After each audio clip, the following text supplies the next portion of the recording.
جی السلام علیکم ورحمۃ اللہ، میں غلام مرتضیٰ ظفر کینیڈا سے ظفرنامہ لے کر حاضر ہوں۔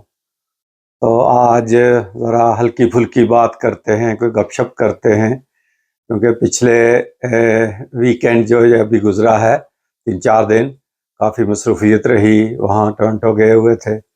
تو ٹورنٹو جا کر سب سے پہلے تو یہ ہوا کہ ہمیں جمعہ پڑھنے کا موقع ملا بیت الاسلام میں۔ تو مربی فیروز عالم صاحب جو بنگالی ہیں، جو کہ آپ اکثر جو ہے نا وہ یو کے سے جب حضور کا خطبہ شروع ہوتا ہے تو اذان دیتے ہیں، بڑی سریلی آواز میں اذان ہوتی ہے۔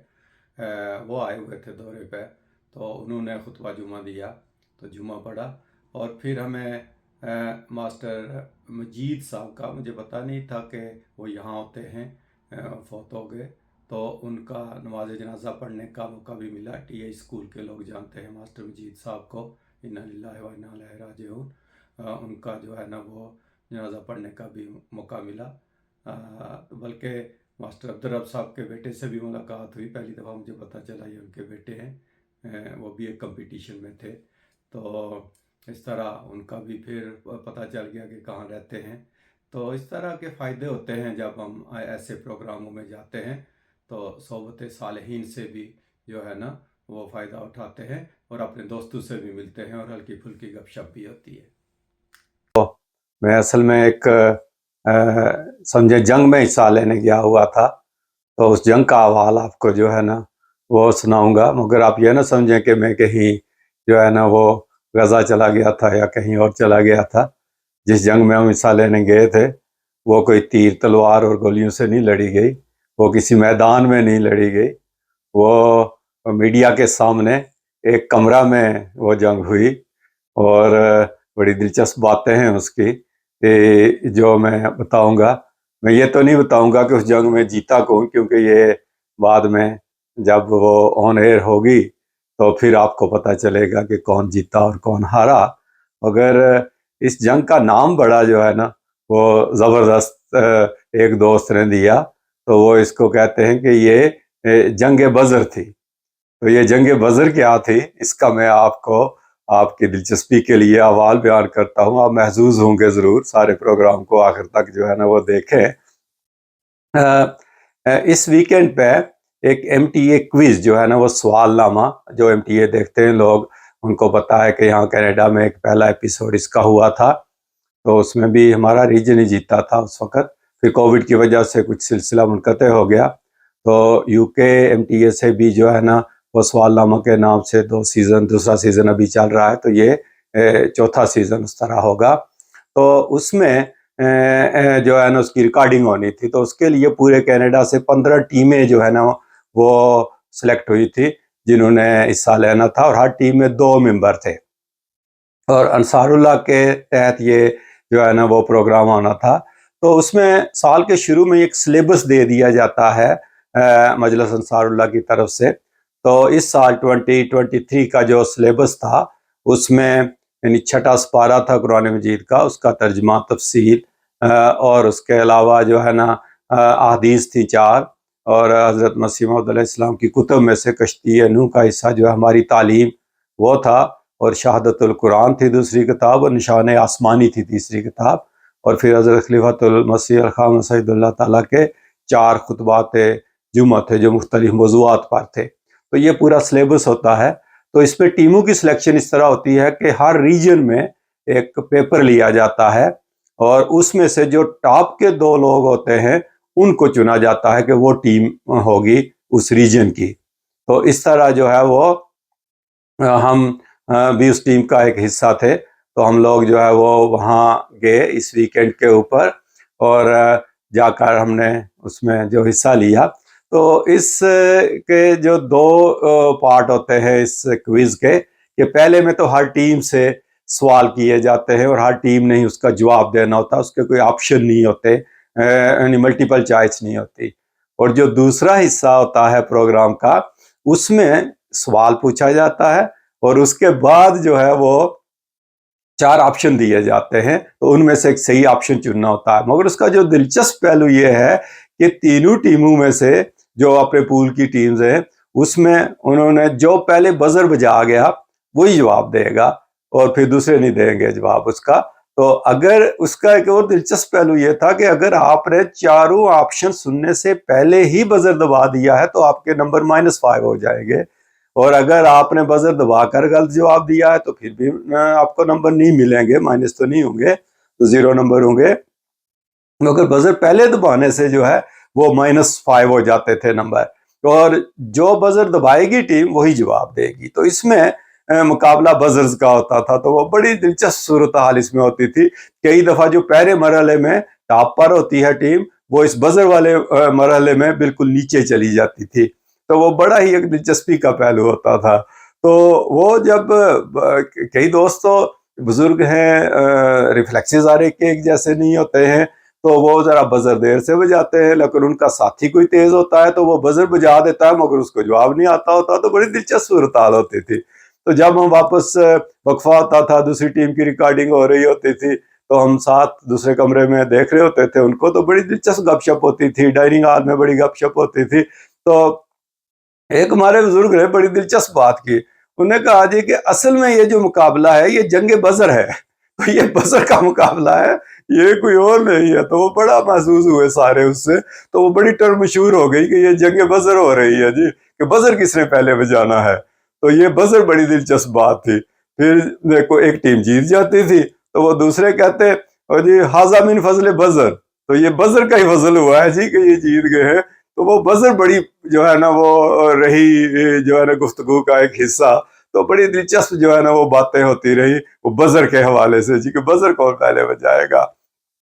کچھ تو بزر بجاتے ہی نہیں تھے ڈرتے ہوئے کہ یہ نہ ہو کہ ہم پہلے بجا دیں تو وہ دوسری دیر میں دوسری ٹیم بزر بجا دیتی تھی, اور کچھ اتنے تیز ہوتے تھے کہ پہلے ہی بجا کے نیگیٹو میں چلے جاتے تھے. تو یہ جنگ بزر کا جو ہے نا یہ حال ہے.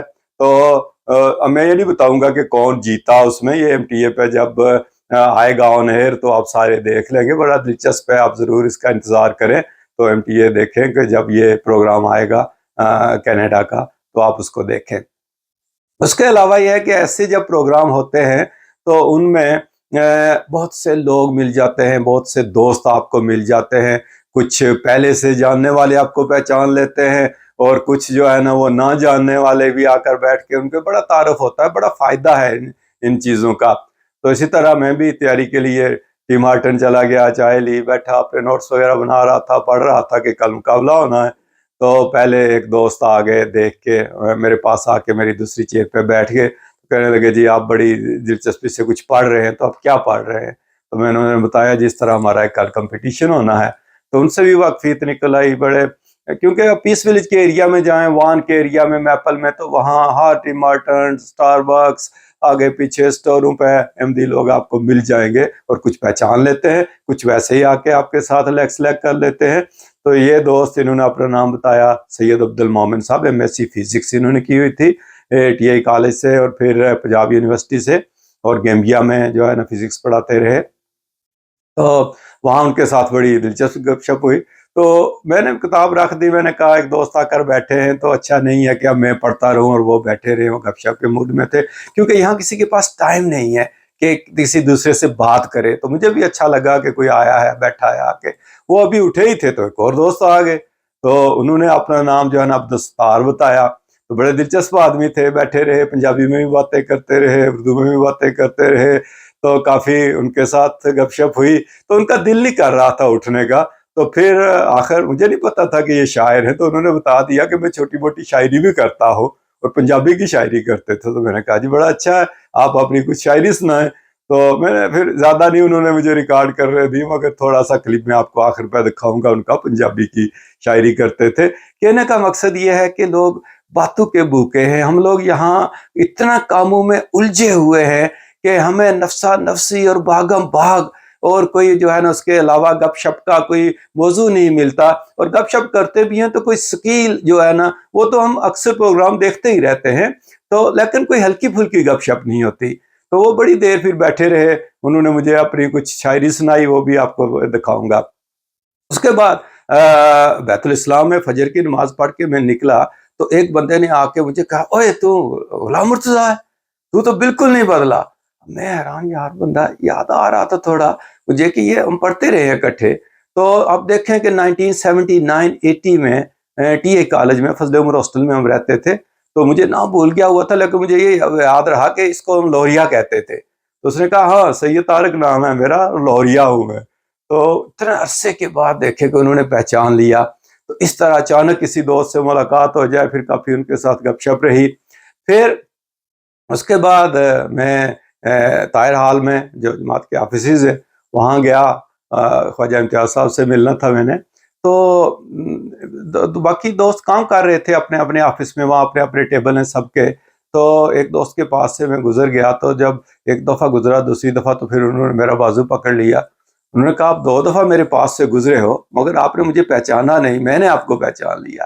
مجھے یاد نہیں آ رہا تھا, شکل مجھے لگ رہا تھا کہ یہ ناصر کا بھائی ہے, مگر میں نے کہا یار پتہ نہیں یہ اس کا بھائی ہو نہ ہو. تو میں نے کہا یار ساری میں نے اصل میں پہچانا نہیں, لیکن اب مجھے اپنا تعارف کرا دے. تو بیٹھ گیا وہاں. تو انہوں نے پھر بڑی پہچان نہیں سکا میں. پھر انہوں نے کہا لال حسین, جو ہی اس نے لال حسین کا نام لیا نا تو میں نے کہا اس کی شکل بھی ناصر سے ملتی ہے, اور لال حسین کا جو بھائی ہے قسم کا وہ ناصر ہے. تو وہ چونکہ آئرلینڈ بھی اس کو ملنے گیا تھا لال حسین کو. تو میں نے کہا آپ ناصر کے بھائی ہو؟ تو کہنے لگے ہاں میں ناصر کا بھائی ہوں, خالد محمود ان کا نام ہے, تو کام کرتے ہیں وہاں جماعت کے دفاتر میں. تو اس طرح پھر کافی ان کے ساتھ گپ شپ ہوئی. تو بڑی ہی جو ہے نا یہی فائدے ہیں جماعت کے, اور اکٹھا اس طرح کے جو پروگرام ہمارے جلسے ہوتے ہیں, اجتماعات ہوتے ہیں. رجائنا سے آئے ہوئے تھے پروفیسر ایوب صاحب, بڑے بزرگ آدمی تھے, تکلیف میں بھی تھے, کچھ آپریشن بھی ہوئے تھے. تو ان کے ساتھ بڑی, بلکہ رات کو وہ ان کے جو خراٹے تھے وہ ہم گنتے رہے پوری رات. اور ہم نے صبح کہا کہ اب بزر تو بعد کی بات ہے, ہم تو آپ کے خراٹے جو ہے نا وہ بزر سے زیادہ دلچسپ تھے. تو اس طرح اس سے بھی بڑا لطف اندوز ہوئے. تو ایک دوست کیلگری سے آئے ہوئے تھے مرزا فاروق صاحب, تو انہوں نے اچانک مجھے دیکھا اور کہا کہ آپ دارالعلوم غربی میں رہتے رہے؟ میں نے کہا ہاں. آپ محمد علی بروانہ صاحب کے گھر میں رہتے رہے؟ میں نے کہا ہم نے کرائے پہ لیا ہوا تھا ان کا گھر. تو انہوں نے بتایا کہ میں چھوٹے ہوتے آپ کو دیکھا کرتا تھا وہاں, تو آپ وہاں رہتے تھے. تو اس طرح لوگ پہچان لیتے ہیں جو ہے نا, اور بڑی خوشی ہوتی ہے کہ جب اتنے عرصے کے بعد آپ کسی کو ملتے ہیں اور آپ ان کے ساتھ جو ہے نا وہ گپ شپ لگاتے ہیں. اور بھی بزرگ آٹوا سے آئے ہوئے تھے, وینکوور سے آئے ہوئے تھے محمود اقبال صاحب, سہیل مجوکا صاحب. تو بلکہ سہیل مجوکا صاحب نے تو بزر بجانے میں کمال ہی کر دی کہ انہوں نے اتنے بزر بجائے کہ وہ اپنے آپ کو ٹاپ سے پیچھے لے گئے. تو وہ بزر محمود صاحب بھی ساتھ تھے, تو بزر بجانے کا کام جوکا صاحب کے پاس تھا. تو اس طرح جو ٹیم تھی پریری کی ایوب صاحب کے ساتھ, وہ ضمیر الملک صاحب, ان کے بھی ایک ہی جاب تھی کہ آپ نے بزر بجانا ہے. تو وہ بھی جو ہے نا وہ بزر کی نظر ہوتے رہے, مگر وہ تو بالکل تیاری کر کے بیٹھتے تھے, بزر کے اوپر چڑھ کے بیٹھتے تھے کہ میں نے بزر کس طرح بجانی ہے. تو اس طرح بھی بڑا جو ہے نا وہ دلچسپ باتیں جو ہے نا وہ ہوتی رہیں. مگر بہت علم میں اضافہ ہوا, بہت معلوماتی جو ہے نا وہ پروگرام تھا, اور اس میں مطلب دلچسپی کے موضوعات بھی تھے اور علمی موضوعات جو ہے نا وہ بھی تھے. تو میں نے کہا آج دوستوں کے ساتھ یہ ہلکی پھلکی کوئی چیز جو ہے نا یہ شیئر کرتے ہیں, اور ان کو ہم جنگ بزر کا جو ہے نا وہ قصہ سناتے ہیں, تاکہ ان کو یاد رہے کہ ایک جنگ بزر بھی تھی جو ایم ٹی اے کے اسٹوڈیو میں جو ہے نا وہ ہوئی تھی. اس کا نتیجہ کیا نکلا اس کے لیے آپ انتظار کریں. میرے خیال میں مہینہ ایک کے اندر اندر یہ پروگرام آن ایئر ہو جائے گا, تو آپ دیکھیں گے تو ضرور آپ اس سے لطف اندوز بھی ہوں گے, اور آپ کے علم میں بھی بہت اضافہ ہوگا. اگر آپ ظفرنامہ کے پروگراموں کو پسند کرتے ہیں تو سبسکرائب کریں, اور اگر آپ بھی کوئی چیز شیئر کرنا چاہیں تو ریکارڈ کر کے بھیج دیں, تو ہم اس کو اپنے پروگراموں میں ضرور دکھایا کریں گے. خوش رہیں اور خوش رکھیں, اور دعا کرتے رہیں فلسطین کے مظلوموں کے لیے کہ اللہ تعالیٰ ان کو ظلم سے نجات دلائے اور کوئی پکا سیز فائر ہونے کا کوئی بندوبست ہو جائے. السلام علیکم ناظرین, میں غلام مرتضیٰ ظفر کینیڈا سے. تو آج ہمارے ساتھ ہمارے ایک مہمان ہیں جن کے ساتھ اچانک ملاقات ہو گئی ہماری. تو ظفرنامہ کے لیے ہم ان سے جو ہے نا وہ چند اشعار سنتے ہیں. پہلے تو اپنا نام بتائیں نا جی, آپ کا نام کیا ہے؟ عبدالستار تو اندر سے. اچھا عبدالستار صاحب, تو چلو جی شاعری سناؤ پھر اپنی رسی. کہ لو لبن ٹر پے اسی, ذرا اچھی آواز ہے ذرا. لو لبن ٹر پے اسی, راواں دے وچ سوتے ہو گئے. ہاں جی. ਘੋੜੇ ਬਣ ਟੁਰੇ ਸਾਂ ਅਸੀਂ ਰਾਵਾਂ ਦੇ ਵਿੱਚ ਖੋਤੇ ਹੋ ਗਏ।